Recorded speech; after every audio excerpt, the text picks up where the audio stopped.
Hey folks, g'day, it's Brett in the labs at eScootNow, just with a quick primer on maintenance for motors, hubs. This is a rear motor here in the G15 Commander, which is your Gspace Venus 8.5 inch tyre. Pretty big motor on these things, not a lot of room for bolts.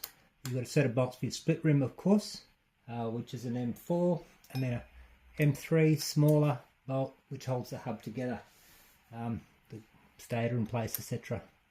Now if they come loose, any of them, generally it's because they don't have enough Loctite on them or weren't tight enough. They'll move, especially in the first couple hundred kilometres. Keep an eye on them. I tend not to go and just go nuts with Loctite on all these bolts because they're soft.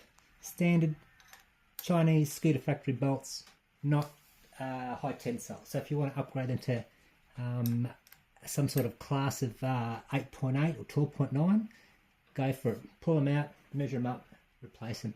It can be a bit harder to source the ones that have got a smaller head on them, which in this case is the split rim bolts, because there's not a lot of room with this pretty large motor on 6 inch rim, or 10 inch, oh, it's 8.5 inch rim at least anyway. 8.5 inch tyre, I should say, on a rim that's smaller than 6 inch. They are really small, and the motor is actually quite large. You can see the size of the motor on there. So yeah, keep an eye on those. Swap them out to high tensile if you can. Put your Loctite on if you find they're coming loose. Don't go too nuts with the Loctite. Make sure you're applying good pressure when you turn them so you don't strip them. Not fun when they're stripped. If your brake disc, the rotor here, on an angle impacts axis, then come in on an angle with that type of tip so that you're still in there nice and firm, and then apply your pressure. Okay, so that's the go, or use your little short 90-degree. Take your time, go through it, make sure you're not pinching your tube, which you shouldn't if it's all in place. But yeah, they will come loose. If they do come loose, you'll hear like a little bit of a knocking sound, like almost like a bearing sort of, you know, on its way out. But that's all it is, and it's a great opportunity in winter to, when you're going through your bolts, to check these. They'll let you know pretty quickly if they start to come loose anyway. You'll feel it, you hear it. But yeah, that's all they are. Smaller tyres tend to have a bit more, can be more problematic than the larger tyres.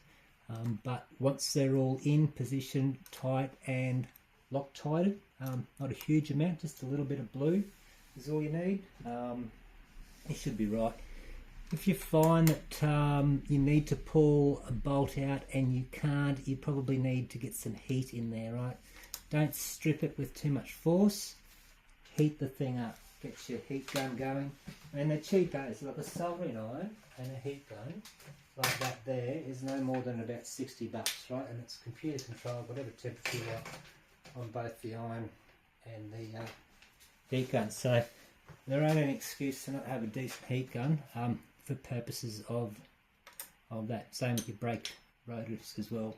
These ones can need a bit of heat to come out at times. But take your time, just work with it.